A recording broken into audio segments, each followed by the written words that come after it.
Welcome to another Monopoly Deal Hacks video. In this video, I'm going to show you how to hack the Just Say No card.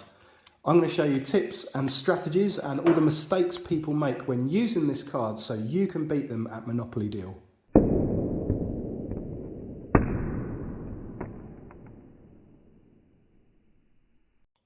The aim of the game is to gather as many cards as you can as quickly as you can by using It's My Birthday, one of the many rent cards coupled with the property cards, or Debt Collector. And as the main aim of the game is to collect property as the means of winning, we're going to use Just Say No to protect these. Just Say No. Use any time when an action card is played against you. In other words, cancel any card being played. Just Say No is the same as the Nope card from Exploding Kittens and Shutdown from the game Influencer. The main cards you're going to be concerned with to use Just Say No against are Forced Deal, Sly Deal and Deal Breaker. The only other time you'll use Just Say No is right at the beginning of the game if It's My Birthday is played in the opening first or second hand. Other than that, it's going to be one of those other cards. Quick tip, if you've played your 3 cards in play and you're left with the Just Say No card on your turn, look for an opportunity to play it before it gets back round to your turn. Otherwise you're going to be stuck drawing only 2 cards on your next turn. However, if you can play this card before it gets back to your next turn, you'll get 5 new cards to start your next hand. On your turn, you might draw a Just Say No card. People often use this card for the worst case scenario, in this case, the Deal Breaker.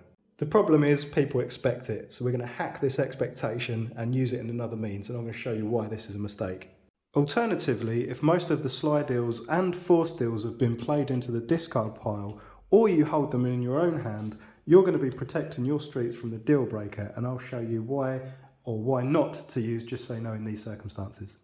Looking at the cards in play and the cards in hand, you might think to add the final property to give you your street of the same kind, and then rely on the Just Say No to protect it from the Deal Breaker. Instead of playing the third property, we're going to play a wild card instead. This will give you a street, and at the end of your turn you can separate it off to prevent it from being a street, thus protecting it from the Deal Breaker and saving your Just Say No for another time. If both Deal Breakers have already been played, you'll want to build your streets together to protect them from being stolen from Forced Deal or Sly Deal, as these don't affect streets, and you can save your Just Say No for another circumstance.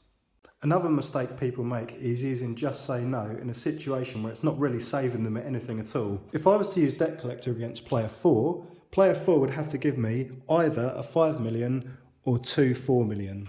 The chances are they're not going to go for the 2-4, so they're only going to really lose 1 card. In this situation, playing Just Say No wouldn't be the best idea. You'd be better just giving up that card because you can protect many more cards with this later on.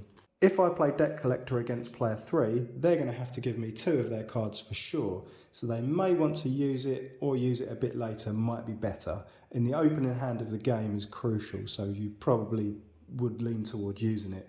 If I use it against player 1, they're going to lose 3 cards rather than just playing 1 card to protect 3. In that circumstance, you should use the Just Say No. The point here is you're protecting the number of cards, not the value of cards. In this example, if player 4 played the rent card and everyone had to pay 8 million, both myself or player 3 probably would use Just Say No because we've got 3 cards we're about to lose. However, if you look at player 2, he's got a 10 million, so using 1 card would cancel that anyway, and it'd still save the Just Say No for the later. Final thing, you're going to want to know if the Just Say No has been played into the discard pile already, or if they're likely to be held in someone's hand based on the amount of cards left.